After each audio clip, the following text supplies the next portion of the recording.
Cited in contempt na uli ng Senado si dismissed Mayor Alice Guo dahil pa rin sa pag-iwas sa mga tanong. Para sa update, magbabalita live si Mobile Journal, Amy Atienza. Amy, ano ang naging tanong ng mga senador?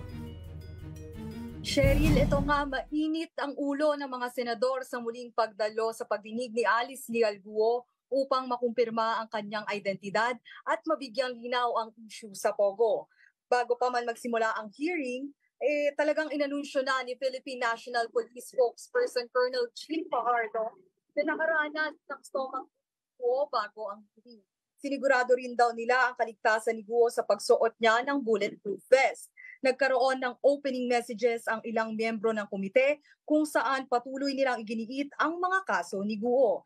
Ayon nga kay Senator Sherwin Gatchalian, may 7 kasong naisampa kay Guo, kabilang dito ang graft and corruption, human trafficking, co-waranto mula sa Solgen, tax evasion, money laundering, cancellation of birth certification at violation of election code. Ipinakita rin ni Senator Raffy Tulfo ang isang 1-minute video ng transport fishing vessel na ginamit ni Guo paalis ng bansa.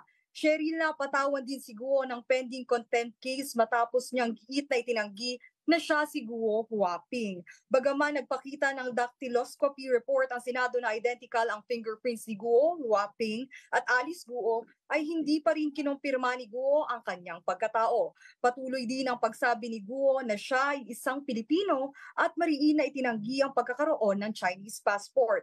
Samantala, umiikot din ang diskusyon sa natanggap na death threats ni Guo. Nagsimula raw ito noong Hunyo ngayong taon at nakuha niya galing sa mga text messages. Sa kanyang pag-alis, kinumpirma niya na sa isang yate siya sumakay at pinayagan naman siyang isulat ang mga impormasyon, pero patuloy ang pagkiusap niya na huwag itong ipalabas sa publiko. Cheryl, sa ngayon nga ay patuloy pa rin ang hearing para makumpirma ang mga detalye ng kanyang pagkatao at mga taong tumulong sa kanyang biglaang pag-alis sa bansa. Maraming salamat, Amy Atienza.